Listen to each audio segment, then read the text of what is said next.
आगामी स्थानिक स्वराज्य संस्था निवडणुका नाशिकमध्ये महाविकास आघाडी एकत्र येऊन हे लढणार आहे आणि विशेष म्हणजे मनसे सुद्धा महाविकास आघाडी सोबत असणार आहे। आज सगळ्या नेत्यांनी एकत्र येऊन एक महत्त्वाची पत्रकार परिषद घेतली आणि त्यामध्ये ही घोषणा केलेली आहे। माझ्यासोबत मनसेचे नेते आहेत। अण्णा, अजून राज्यामध्ये मनसे हे महाविकास आघाडीमध्ये गेलेले नाहीये, पण आज आपण आगामी ज्या निवडणुका आहेत ते एकत्र लढवण्याच्या घोषणा केल्या। असे आपण बघितलं असेल की या देशामध्ये जी मतचोरी झाली व तिथे राहुल गांधींनी पुढाकार घेतला ना, महाराष्ट्रामध्ये राजसाहेबांनी घेतला, ही मतचोरी थांबावी आणि जनतेला न्याय मिळावा।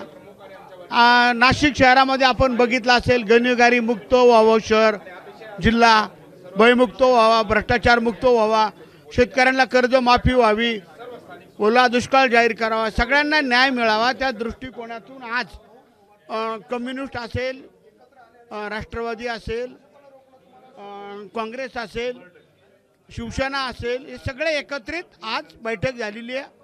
पुढचं पण ज्या निवडणुका आहेत ते कशा प्रकारे आता सांगितलं ना डॉक्टर कराडांनी, ज्याची जिकडे ताकद आहे त्या पद्धतीने जो उमेदवार निवडून येईल त्याच्या मागे सगळ्यांनी राहायचं, अशा पद्धतीचं संपूर्ण नियोजन आहे।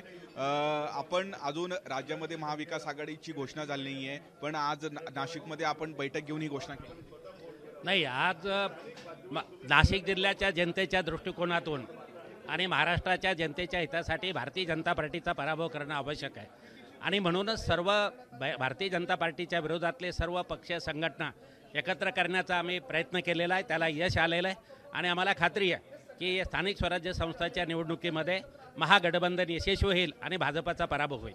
भाजपच्या विरोधात महाविकास आघाडीचे सगळे नेते एकत्र आलेले आहेत। माझ्यासोबत ठाकरे गटाचे जिल्हा प्रमुख सुद्धा आहेत। अजून मनसे संदर्भात महाविकास आघाडीमध्ये निर्णय झालेला नाहीये, पण आज आपण एकत्र येऊन मनसेला घेऊन आगामी निवडणुका लढणार आहात। नाही, तुमच्याच माध्यमातून अनेक महिन्यांपासून दाखवतात की महाराष्ट्राचे जे काही प्रश्न असतील त्याच्यासाठी आदरणीय पक्षप्रमुख राजसाहेब ठाकरे, शरद पवार साहेब आणि सर्वच आघाडीचे लोक एकत्र आपल्याला दिसत आहेत। मग वोट चोरीचा मुद्दा असेल, कर्जमाफीचा मुद्दा असेल, आणि मग आम्ही का आमच्या जिल्ह्यासाठी एकत्र येऊ नये आणि आलो आणि आमच्या वरच्या लोकांनी पण सांगितलेलं आहे की स्थानिक पातळीवरती तुम्ही स्थानिक निर्णय घ्या, जेणेकरून या नाशिककरांना धीर मिळेल, आपला महाराष्ट्र आणि हा जिल्हा वाचवता येईल। काँग्रेसचे नेते सुद्धा आहेत। अजून मनसे संदर्भात काँग्रेसचे अनेक मतप्रवाह आहेत, पण आज आपण मनसेला घेऊन आगामी निवडणुका लढणार आहात। निश्चित, कारण आमच्या सर्व पक्षाचं स्थानिक नागरिकांची एकच मागणी आहे की भारतीय जनता पार्टीला हद्दपार करायचं आहे आणि मग जर भारतीय जनता पार्टीला हद्दपार करायचं असेल तर आम्हाला आमचे मतभेद काही छोटे मोठे असेल, राज्य पातळीवर असेल, देश पातळीवर असेल, आम्हाला थोड्या दिवसासाठी ते विसरावं लागतील।